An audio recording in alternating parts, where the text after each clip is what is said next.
முன்பாக பூமியோட வயது பல கோடி ஆண்டுகள். ஆனால் இன்னைக்கு நான் பார்க்கின்ற மனித இனம் ஹோமோசேபியன்ஸ் தோன்றி ஒரு 3 லட்சம் ஆண்டுகள் என்று வைத்துக் கொள்ளலாம் தோராயமாக.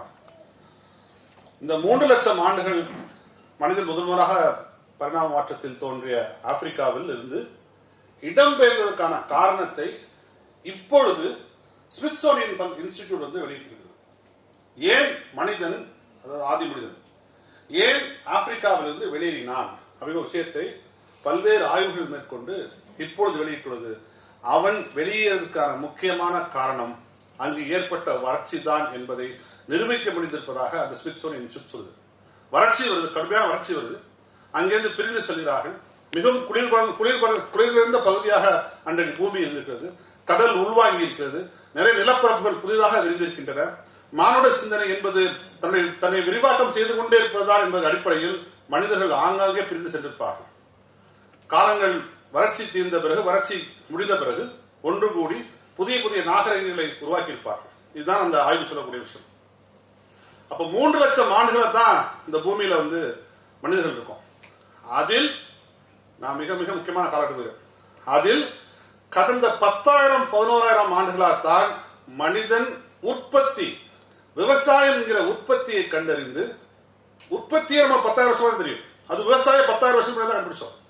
ஒரு உற்பத்தியை செய்து விவசாயத்தை கண்டறிந்து ஒரு இடத்தில் வாழ்ந்து குலங்களாகி குடிகளாகி அரசாகி இன்றைக்கு மாடர்ன் பொலிட்டிக்கல் சயின்ஸ் சொல்லுதா, மாடர்ன் பொலிட்டிக்கல் நாலேஜ் சிஸ்டம் சொல்லுதா, மாடர்ன் நேஷன் ஸ்டேட் சொல்லுதா.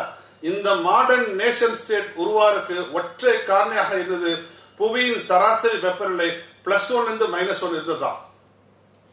10,000 ஆண்டுகளுக்கு முன்பாக +10 போகும், -10 போகும். ஒரு இடத்தில் வாழ்ந்து விவசாயத்தை செய்து குலங்களாகி குடிகளாகி அரசாகி மாநிலங்களாகி நாடுகளாகி அழைக்க முடியாது.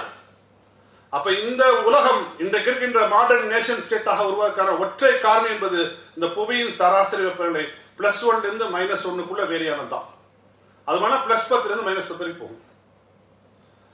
8 கோடி ஆண்டு, 3 லட்சம் ஆண்டு, 10,000 ஆண்டு, இந்த மூன்றை நாம் நினைவில் கொள்வோம். பூமி தோன்றிய கோடிக்கணக்கான ஆண்டுகளுக்கு முன்பாக, ஹோமோசேபியன்ஸ் தோன்றிய 3 லட்சம் ஆண்டுகளுக்கு முன்பாக, விவசாயத்தை கண்டறிந்த 10,000 ஆண்டுகளுக்கு முன்பாக என்ற இந்த 3 விஷயம் நான் நினைவில் கொள்வோம், நினைவில் வச்சுக்கிறோம். உலகத்த பூமி பனிபடர்ந்த பிரதேசமா இருந்துச்சு. பல லட்சக்கணக்கான ஆண்டுகளுக்கு முன்பாக இந்த பூமி பனிபடர்ந்த பிரதேசமா இருந்துச்சு. கொஞ்சம் கொஞ்சமாக பரிணாம மாற்றத்தில் உயிர்கள் தோன்றின. கடைசியா தோன்றின உயிர்கள் தான் மனுஷன். இது நமக்கு வந்து நம்முடைய எவல்யூஷன் தியரியில நமக்கு தெரியும். கடைசியா தோன்றின உயிர்கள் தான் மனிதன். ஆனாதான் சலீமலி அவர்கள் அழகா சொல்வார், இந்தியாவின் பறவைகள் சலீமலி அவர்கள் அழகா சொல்வாரு, மனிதர்கள் இல்லா உலகத்தில் பறவைகள் வாழலாம், ஆனா பறவை இல்லா உலகத்தில் மனிதனா வாழ முடியாது. ஏன் வந்து பறவை இல்லா உலகத்தில் மனுஷனா வாழ முடியாதுன்னா, இந்த உலகத்தில் இருக்கின்ற பூச்சி இனங்கள்லாம் நம்ம சாப்பாட்டை அழிச்சிடும். பறவைகள் இந்த பூச்சிகளை சாப்பிட்டு உட்கொண்டு ஒரு சமநிலையை ஏற்படுத்தி நமக்கு உணவு பாதுகாப்பை உறுதி செய்கின்றன. வெறும் தேனீக்கள் மட்டும் வேணா தோழர்களே, மனிதனால் 4 ஆண்டுகளுக்கு மேல் வாழ முடியாது. தேனீக்கள் தான் நம்முடைய உணவில் 75% உணவை மரகந்த சேர்க்கை செய்கின்றன. மரகந்த சேர்க்கை நடைபெறாவிட்டால் பூ பூத்து காயாகி கனியாது நடக்காது, நமக்கு உணவு கிடைக்காது. அப்ப எல்லா உயிரினமும், இந்த உலகத்தில் தோன்றிய எல்லா உயிரினமும் ஒன்றோடு சார்ந்து இயங்கக்கூடிய உயிரினம் தான் கடைசியாக தோன்ற மனிதன் உட்பட.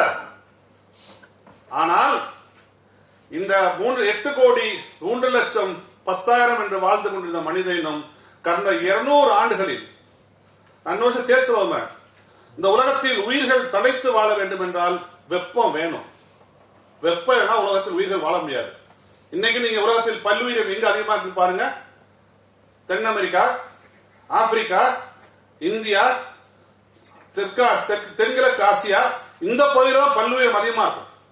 வட துருவத்தில் பல்லுயிரம் இருக்கும், பயோடைவர்சிட்டி இருக்கும். ஆனால் இங்கே பார்க்கின்ற செழுமையான செழிப்பு மிக்க ஆயிரக்கணக்கான கோடிக்கணக்கான உயிர்கள் அங்க இருக்காது. அப்ப இந்த உலகத்தில் உயிர்கள் வாழ வேண்டும் என்றால் வெப்பம் வேணும். எப்படி தோன்றுச்சு இந்த உயிரினங்கள்? சூரியனோட வெப்பத்தை பரிணாம மாற்றத்தில் பூமி தக்க வைக்க ஆரம்பிச்சது, கொஞ்சம் கொஞ்சமா. அதன் பிறகுதான் வெப்பம் வந்துச்சு. பனி உருகி உயிர்கள் வாழ்வதற்கு தகுதியுள்ள நிலப்பரப்பாக பூமி மாறுச்சு. அப்படி கொஞ்சம் கொஞ்சமா உயிர்கள் தோன்றினா கடைசியில் மனுஷன் தோன்றினான். ஆனால் கடந்த 200 ஆண்டுகளில் நீங்க ஏன் இந்த டைம் நான் சொல்றேன்னா, கோடிக்கணக்கான ஆண்டுகள், 3 லட்சம் ஆண்டுகள், 10,000 ஆண்டுகள் விவசாயம் கண்டறிந்து 200 ஆண்டுகள் இந்த காலவழி நாம் தயவு செய்து புரிந்து கொள்ள வேண்டும். இந்த 200 வருஷமா எந்தெந்த பொருட்கள்லாம் பூமிக்குள்ள இருக்கணுமோ, அதாவது அழகா தமிழ்ல சொல்வோம், புதை படிம எரிபொருள் சொல்வோம், ஃபாசில் ஃபியூயல் சொல்வோம். இந்த ஃபாசில் ஃபியூயல்ஸ் என்னது? நிலக்கரி, எரிவாயு, யுரேனியம் போன்ற பல்வேறு விஷயங்கள் தான் புதை படிம எரிபொருள். இவை எப்படி உருவாச்சு? கோடிக்கணக்கான ஆண்டுகள் முன்பாக இந்த உலகத்தில் வாழ்ந்து இறந்து மக்கி போன விலங்குகளும் தாவரங்கள் தான் இப்பொழுது நாம் பார்க்கின்ற நிலக்கரியும் இயற்கை எரிவாயு போன்ற புதை படிம எரிபொருட்கள். இவையெல்லாம் கார்பன். கோடிக்கணக்கான ஆண்டுகளாக மக்கி போய் கார்பன் ஆகி, கோலாகி, நேச்சுரல் கேஸ் ஆகி, இன்னும் பல்வேறு கனிமங்களாக உருவெடுத்தது இந்த புதைப்படிம எரிபொருள் தான். இந்த புதைப்படிம எரிபொருளை எடுத்து எரிச்சு வளிமண்டலத்துல சேர சேர கார்பன் சேர சேர சேர சூரியனோட வெப்பத்தை பூமி தக்க வைக்க ஆரம்பிச்சது.